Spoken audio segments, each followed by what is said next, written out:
प्यारे बच्चों, आज के इतिहास के सेशन में आप करने जा रहे हैं अध्याय 3 जिसका नाम है बंधुत्व, जाति तथा वर्ग। शुरू करते हैं इस अध्याय को।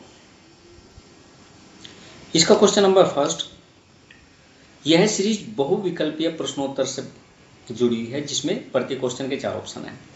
तो पहला क्वेश्चन है सीरीज का, निम्नलिखित वर्गों में से कौन सा एक 4 वर्णों के ब्राह्मणीय निर्धारण में नहीं आता? ए ब्राह्मण, बी क्षत्रिय, सी निषाद, डी वैश्य। तो दोस्तों पहले क्वेश्चन का जो आंसर है आपका वो है आपका सी, निषाद ब्राह्मण्य 4 वर्णों के ब्राह्मण को निर्धारित नहीं करता। तो पहले क्वेश्चन का आंसर आपका सी। क्वेश्चन नंबर 2, महाभारत के युद्ध में किसकी विजय हुई? 2 पक्षों के बीच यह युद्ध लड़ा गया था जिसमें कौरव और पांडव थे। तो एक विजय हुआ था और एक हार गया था। तो यहाँ पर ऑप्शन है आपके कौरव, पांडव, मौर्य या सातवाहन। तो प्यारे बच्चों, क्वेश्चन नंबर 2 का जो आंसर है आपका, उस महाभारत के युद्ध में पांडवों की जीत हुई थी। तो क्वेश्चन नंबर 2 का आंसर आपका है बी। क्वेश्चन नंबर 3, प्राचीन काल में अधिकतर राजवंश निम्न प्रणाली का अनुसरण करते थे। ए भाद्रवंशिका, भाद्रवंशिकता, मातृवंशिकता या पितृवंशिकता या उपरोक्त सभी। तो प्यारे दोस्तों, क्वेश्चन नंबर 3 में प्राचीन काल में अधिकतर राजवंश पितृवंशिकता से प्रेरित थे और इसी का में अनुसरण करते थे। तो क्वेश्चन नंबर 3 का जो आंसर है वो आपका है सी। क्वेश्चन नंबर 4, पुत्रियों के संदर्भ में पिता का महत्वपूर्ण धार्मिक कर्तव्य क्या था? ऑप्शन है आपके ए महाभारत, बी मनुस्मृति, सी कन्यादान, डी उपरोक्त सभी। तो दोस्तों यहाँ पर पुत्रियों के संदर्भ में पिता का महत्वपूर्ण धार्मिक कर्तव्य जो आज भी है, जिसको आज भी माना जाता है और उसका अनुसरण भी किया जाता है, वह है कन्यादान। तो यहाँ पर पुत्रियों के संदर्भ में महत्वपूर्ण धार्मिक कर्तव्य है कन्यादान। तो क्वेश्चन नंबर 4 का आंसर आपका है सी। क्वेश्चन नंबर 5, सबसे महत्वपूर्ण धर्म सूत्र धर्मशास्त्र जिसे कहा जाता है कौन सा है? ए ऋग्वेद, बी मनुस्मृति, सी महाभारत, डी इनमें से कोई नहीं। तो दोस्तों यहाँ पर सबसे महत्वपूर्ण धर्म सूत्र जिसे धर्मशास्त्र कहा जाता है वह है मनुस्मृति। क्वेश्चन नंबर 5 का आंसर आपका बी। क्वेश्चन नंबर 6, गोत्र का आधार क्या था? ऑप्शन है वैदिक ऋषि का नाम, किसी वैदिक ऋषि का नाम, या राज्य का नाम, या पिता का नाम, या माता का नाम। तो गोत्र का जो आधार जो माना जाता है वो माना जाता है किसी वैदिक ऋषि का नाम। किसी वैदिक ऋषि के नाम के आधार पर ही गोत्र का आधार माना जाता था। तो क्वेश्चन नंबर 6 का आंसर आपका है ए। क्वेश्चन नंबर 7, बहुपति तथा बहुपति प्रथा प्रचलित थी। ऑप्शन है सातवाहनों में, कौरवों में, पांडवों में या उपरोक्त सभी में। तो बहुपति प्रथा जो प्रचलित थी इन ऑप्शनों में से हमने देखा भी है। जो महाभारत की कहानी को या महाभारत के कैरेक्टर्स को हम जब देखते हैं तो 5 जो पांडव थे उनमें एक ही स्त्री थी जिसका नाम था द्रौपदी। तो यहाँ पर पांडवों में बहुपति प्रथा प्रचलित थी। 7 का क्वेश्चन 7 का आपका आंसर है सी। क्वेश्चन नंबर 8, जाति व्यवस्था में पहला दर्जा प्राप्त था। जाति व्यवस्था में पहला दर्जा प्राप्त था वैश्यों की, या बी ब्राह्मणों की, या सी शूद्रों की, या क्षत्रियों की। तो क्वेश्चन नंबर 8 का जो आंसर है वो आपका जाति व्यवस्था में पहला दर्जा जो प्राप्त है वो है ब्राह्मणों में। तो क्वेश्चन नंबर 8 का आंसर है आपका बी। क्वेश्चन नंबर 9, जाति व्यवस्था में सबसे निचला दर्जा प्राप्त किसे है? जाति व्यवस्था जो बनाई गई है उनमें सबसे निचला दर्जा किसको दिया गया है? क्वेश्चन नंबर 9 में ऑप्शन है आपके वैश्य को, क्षत्रिय को, अस्पृश्य को, या इनमें से कोई नहीं। तो क्वेश्चन नंबर 9 का जो आंसर है वो आपका है सी, अस्पृश्य, जिसको शूद्र कहा जाता है। सबसे निचला दर्जा इन्हीं को दिया गया था। तो क्वेश्चन नंबर 9 का आंसर आपका है सी। क्वेश्चन नंबर 10, शास्त्रों के अनुसार केवल निम्न वर्ण के लोग ही राजा हो सकते थे। शास्त्रों के अनुसार केवल निम्न वर्ण के लोग ही राजा हो सकते थे। तो वो कौन सा शास्त्र है? ए ब्राह्मण, या क्षत्रिय, या शूद्र, या ऋषि। शास्त्रों के अनुसार ये जो 4 ऑप्शन है इसमें से कौन सा ऐसा वर्ण था जो केवल राजा हो सकता था? तो शास्त्रों के अनुसार जो शास्त्रों में वर्णित है वह है केवल क्षत्रिय ही राजा हो सकता था। तो क्वेश्चन नंबर 10 का आंसर आपका है ए। क्वेश्चन नंबर 11, शास्त्रों के अनुसार केवल क्षत्रिय ही राजा हो सकते थे, निम्नलिखित शासक इसका अपवाद है। 4 ऑप्शंस हैं, इनमें से कौन सा अपवाद है? मतलब यहाँ पर ये चारों जो राजा हुए हैं या एक राजा हुआ इनमें से वो क्षत्रिय नहीं था, ये इसका क्या है? एक अपवाद है, मतलब विरोध है। तो क्वेश्चन नंबर 11 के जो ऑप्शन है आपके सातवाहन, शुंग, कणु, या उपरोक्त सभी। तो क्वेश्चन नंबर 11 में सातवाहन भी ब्राह्मण नहीं था, शुंग भी मतलब सातवाहन भी क्षत्रिय नहीं था, शुंग भी क्षत्रिय नहीं था, कणु भी क्षत्रिय नहीं था। तो क्वेश्चन नंबर 11 के आंसर जो आता है वह है डी। तो क्वेश्चन नंबर 11 का आंसर आपका है डी, उपरोक्त सभी। क्वेश्चन नंबर 12, निम्न शासक अंतर्विवाह पद्धति का पालन करते थे। ऑप्शन है पांडव, सातवाहन, मौर्य, या इनमें से कोई नहीं। तो सातवाहन शासक अंतर्विवाह पद्धति का पालन करते थे। क्वेश्चन नंबर 12 का आंसर आपका है बी। क्वेश्चन नंबर 13, असंस्कृत भाषी शासक लोगों को क्या कहकर यह दृष्टि से देखा जाता था? असंस्कृत भाषी, जिस पर संस्कृत नहीं आती थी। तो ऑप्शन है ए कणु, वणिक, मलेच्छ, या निषाद।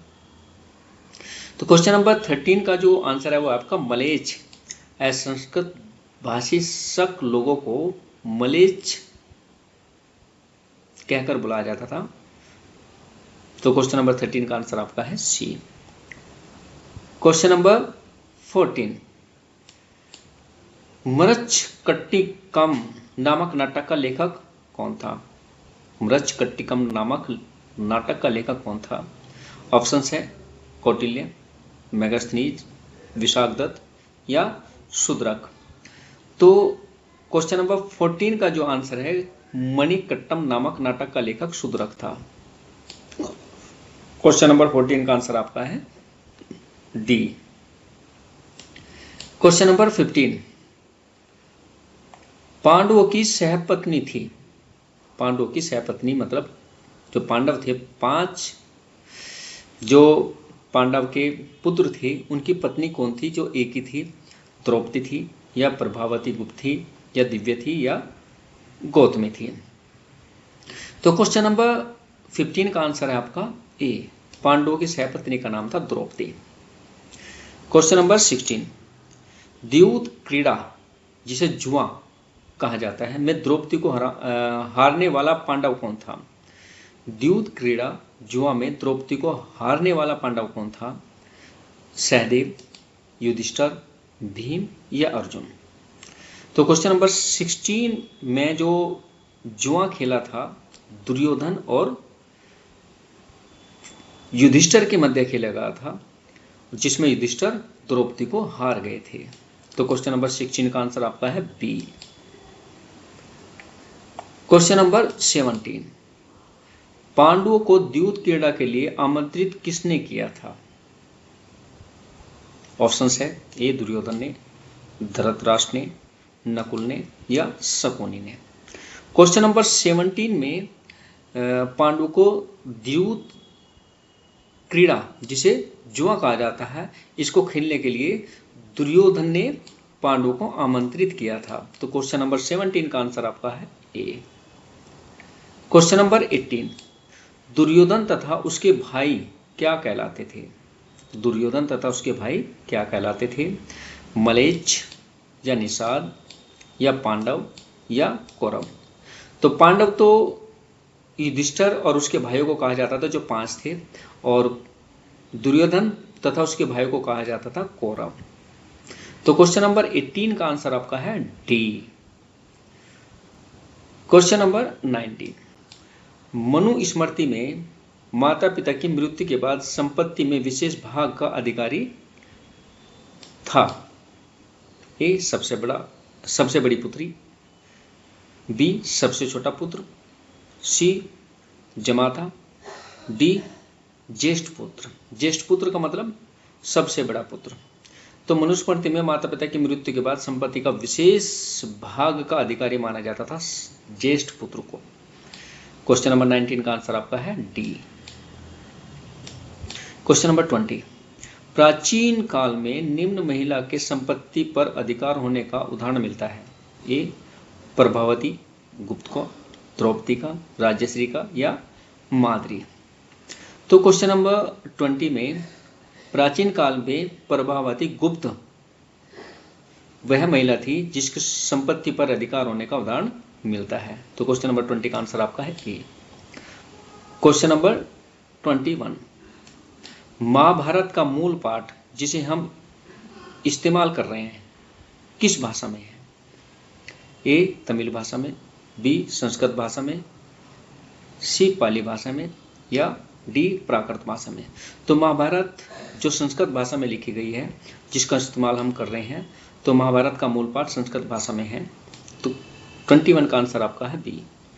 क्वेश्चन नंबर 22, महाभारत का सबसे महत्वपूर्ण उपदेशात्मक कौन सा अंश है? ए सूत पिटक, मनुस्मृति, भगवद गीता या इनमें से कोई नहीं?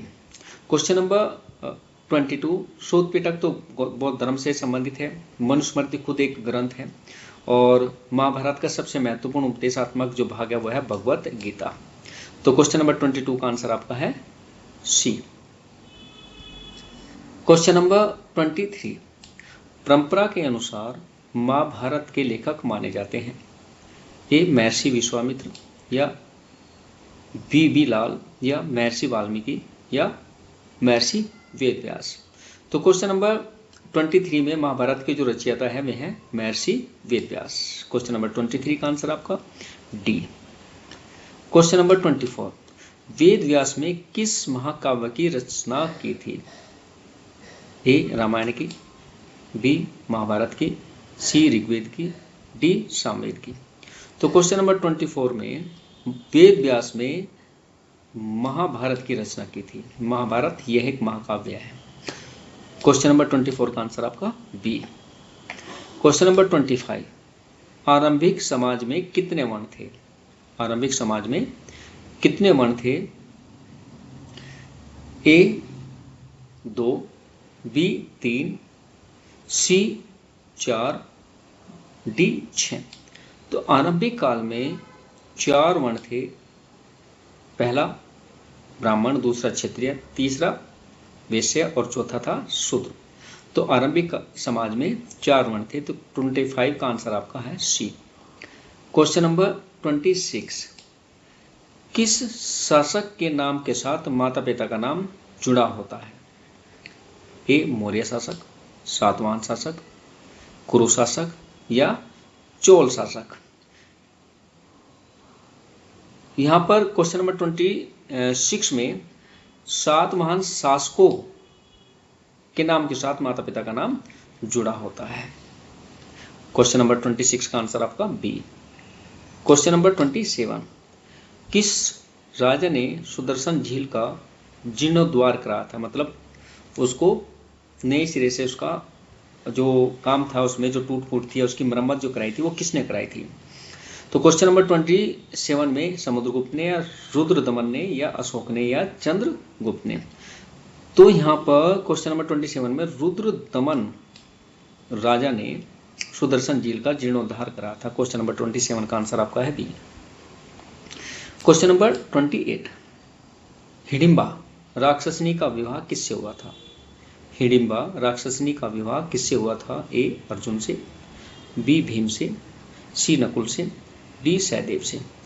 तो यहाँ पर जब महाभारत को देखते हैं तो हिडिंबा एक कैरेक्टर आता है जिसकी शादी हुई थी और वो शादी का वर्णन मिलता है भीम से। तो हिडिंबा राक्षसनी का विवाह भीम से हुआ था। क्वेश्चन नंबर 28 का आंसर आपका है बी। क्वेश्चन नंबर 29, विष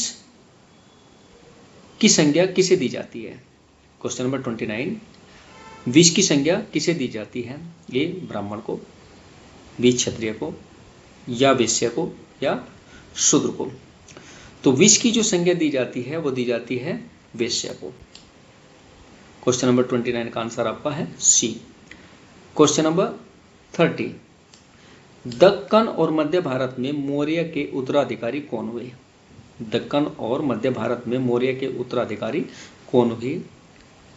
ए चेर, बी चोल, सी गुप्त, डी सातवाहन। तो क्वेश्चन नंबर 30 में दक्कन और मध्य भारत में मौर्य के उत्तराधिकारी सातवाहन हुए। क्वेश्चन नंबर 30 का आंसर आपका है डी। क्वेश्चन नंबर 31, निम्नलिखित में कौन मध्य एशिया के मूल निवासी थे? ए मौर्य शासक, बी चेर शासक, सी शक शासक, डी गुप्त शासक। तो यहां पर 31 में शक शासक मध्य एशिया के मूल निवासी थे। क्वेश्चन नंबर 31 का आंसर आपका है सी। क्वेश्चन नंबर 32, किस वंश की महारानियां अपने पिता के गोत्र को जारी रखती थी? ऑप्शंस है ए सातवाहन, बी चेर, सी मौर्य, डी चोल। तो क्वेश्चन नंबर 32 में सातवाहन की महारानियां अपने माता पिता के गोत्र को जारी रखती थी। तो क्वेश्चन नंबर 32 का आंसर आपका है ए। क्वेश्चन नंबर 33, महाभारत की सबसे चुनौतीपूर्ण उपकथा कौन सी है? ए एकलव्य की कहानी, बी द्रौपदी से पांडवों के विवाह की कहानी, सी कुंती और निषाद की कहानी, डी कौरवों और पांडवों की लड़ाई। तो महाभारत की सबसे चुनौतीपूर्ण जो कथा है या उपकथा है वो है द्रौपदी से पांडवों के विवाह की कहानी। क्वेश्चन नंबर 33 का आंसर आपका है B. Question number 34, question number 34, Mahabharat के श्लोकों की संख्या लगभग कितनी है? महाभारत में श्लोकों की संख्या लगभग कितनी है? 50,000, 20,000 या 1 लाख से भी अधिक या 1 लाख? तो क्वेश्चन नंबर 34 में महाभारत में श्लोकों की संख्या 1 लाख से भी अधिक है। क्वेश्चन नंबर 34 का आंसर आपका है सी। क्वेश्चन नंबर 35, गोत्र के संबंध में कौन सा कथन सही नहीं है? ए गोत्र पद्धति का विकास 1000 ईसा पूर्व बाद हुआ, बी विवाह के पश्चात स्त्री अपने माता पिता का गोत्र अपनाती थी, सी प्रत्येक गोत्र एक वैदिक ऋषि के नाम पर होता था, डी एक ही गोत्र के सदस्य आपस में विवाह संबंध नहीं रख सकते थे। तो क्वेश्चन नंबर 35 में यहाँ पर ये जो दिया है ना, माता पिता के विवाह के पश्चात स्त्री अपने माता पिता का गोत्र अपनाती थी, ये गलत है। तो क्वेश्चन नंबर 35 का आंसर आपका है बी। क्वेश्चन नंबर 36, मंदसौर अभिलेख के संबंध में कौन सा कथन गलत है? मंदसौर अभिलेख के संबंध में कौन सा कथन गलत है?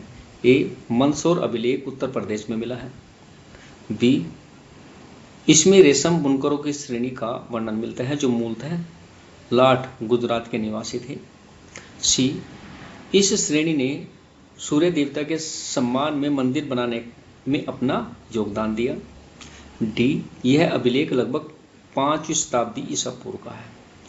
तो क्वेश्चन नंबर 36 का जो आंसर बैठता है आपका, यहाँ पर इतने ऑप्शंस हैं, इनमें से सबसे सटीक जो ऑप्शंस हैं जो गलत है। मंदसौर अभिलेख उत्तर प्रदेश से मिला है। क्वेश्चन नंबर 36 का आंसर आपका ए। क्वेश्चन नंबर 37, संपत्ति के स्वामित्व के संबंध में कौन सा कथन सही नहीं है? ए, मनुस्मृति के अनुसार पैतृक संपत्ति माता पिता के मृत्यु के बाद ज्येष्ठ पुत्र को मिलनी चाहिए। बी, स्त्रियां पैतृक संपत्ति में हिस्सेदारी की मांग नहीं कर सकती थी। सी, विवाह के समय मिले उपहारों पर स्त्रियों का स्वामित्व माना जाता था, इसे स्त्री धन कहा जाता था। डी, स्त्री धन पर माता पिता के बाद उसकी पुत्रियों का अधिकार होता था। तो यहाँ क्वेश्चन नंबर 37 में जो दिया है मनुस्मृति से संबंधित जो आंसर है, ये ऑप्शन है, ये सही है। मनुस्मृति के अनुसार पैतृक संपत्ति माता पिता के मृत्यु के बाद ज्येष्ठ पुत्र को मिलनी चाहिए थी। ये क्या था? गलत ऑप्शन है। क्वेश्चन नंबर 38, वह वंश परंपरा जो माता पिता से पुत्र फिर पौत्र परपौत्र आदि से चलती है उसे क्या कहते हैं? ए, पितृवंशिकता। बी, मातृवंशिकता। सी, विरासत। डी, पीढ़ी। तो वह वंश परंपरा जो पिता से पुत्र फिर पौत्र परपौत्र आदि से चलती है उसे कहा जाता है पितृवंशिकता। क्वेश्चन नंबर 38 का आंसर आपका है ए। क्वेश्चन नंबर 39, वह वंश परंपरा जो मां से जुड़ी है उसे कहा जाता है? ए, पितृवंशिकता। बी, मातृवंशिकता।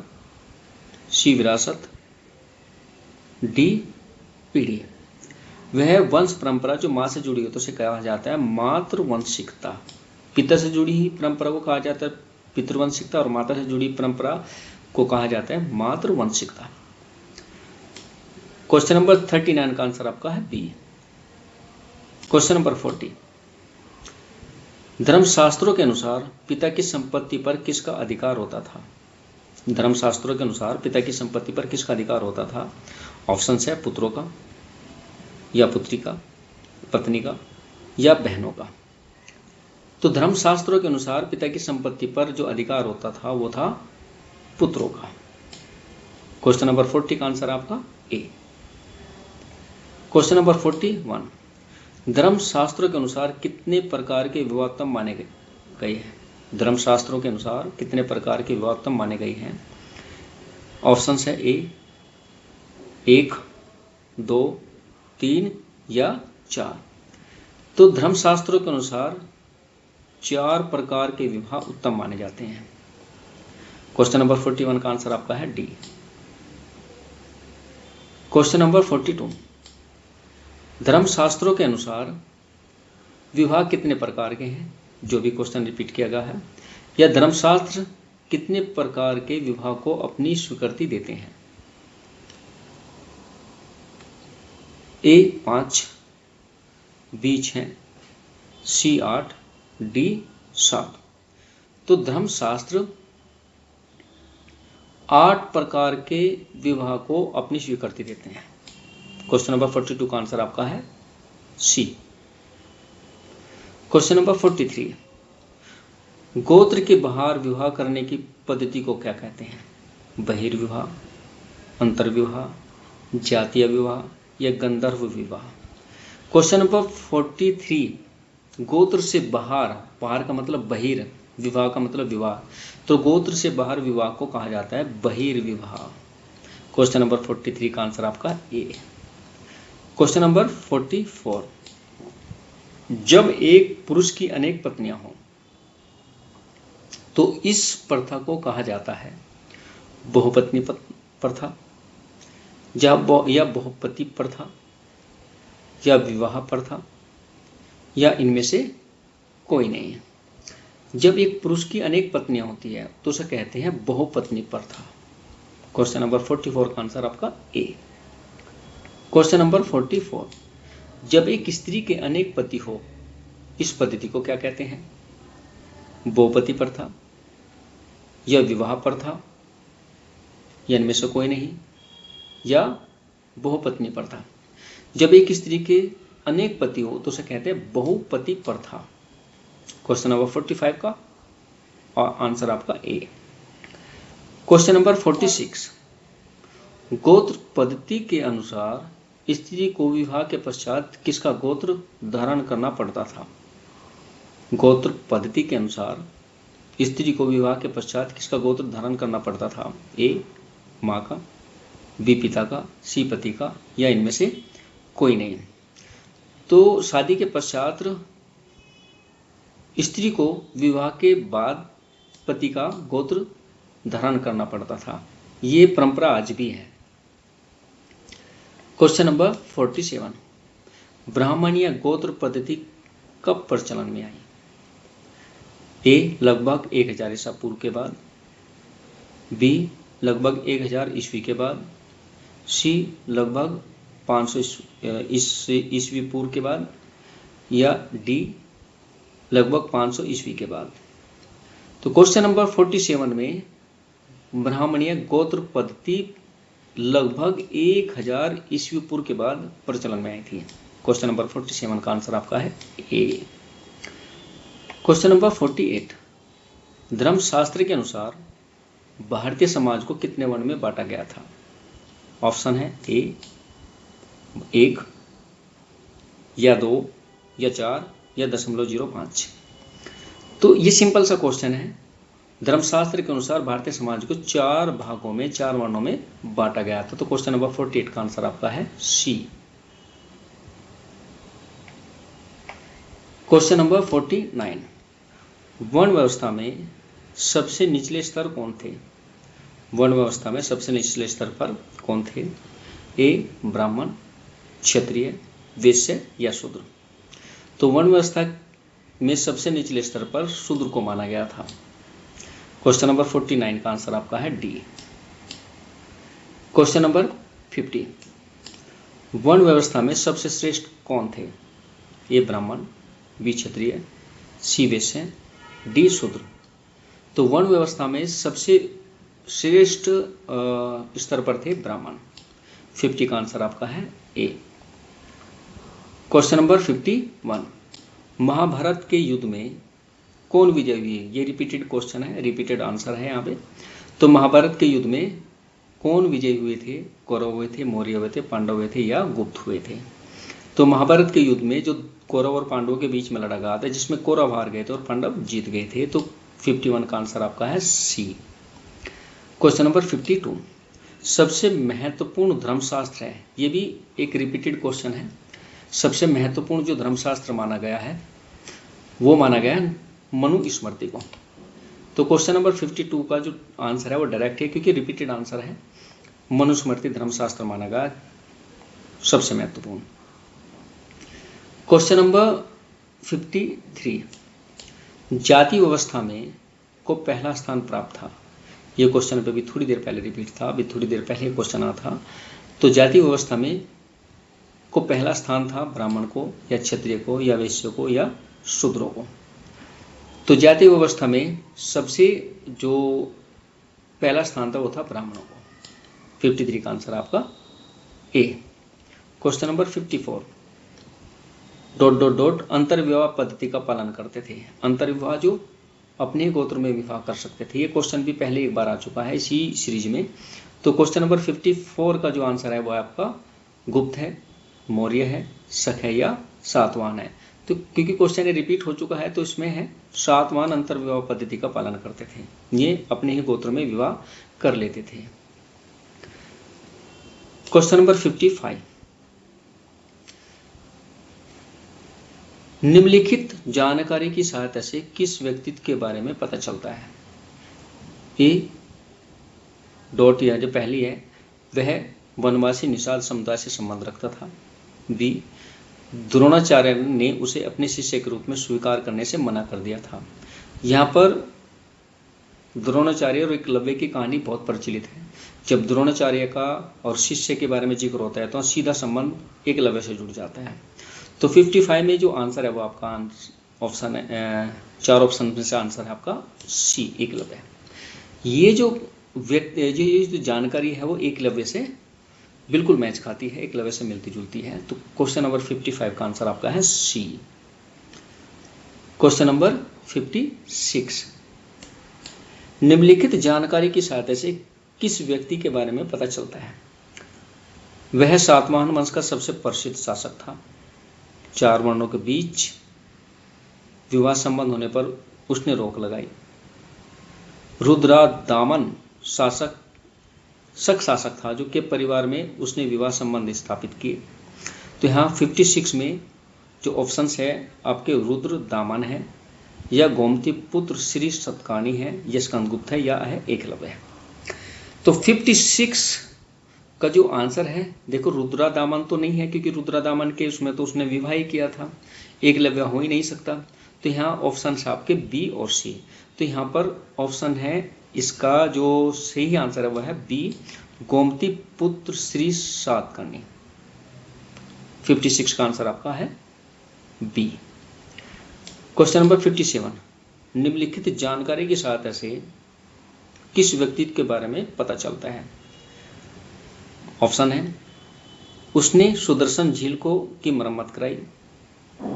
वह शक वंश का सबसे प्रसिद्ध शासक था। उसके परिवार के साथ गोमतीपुत्र श्री सातकर्णी ने विवाह संबंध स्थापित किए थे। तो क्वेश्चन नंबर 57 में जो ये सारे जो जानकारी है वो मिलती है रुद्रदामन। क्वेश्चन नंबर 57 का आंसर है रुद्रदामन। तो प्यारे बच्चों, आज आपने सीबीएसई की जो हिस्ट्री की बुक है उसका lesson number 3 MCQ base question answer किए हैं। उम्मीद करते हैं कि ये सीरीज आपको पसंद आई। कमेंट बॉक्स में जाकर आप हमें कमेंट करके बताइए कि आपको ये सीरीज कैसी लगी। अगर बाय चांस किसी क्वेश्चन के आंसर से आप सहमत नहीं है उसका भी हमें उसके बारे में भी आप हमें कमेंट करके बता सकते हैं।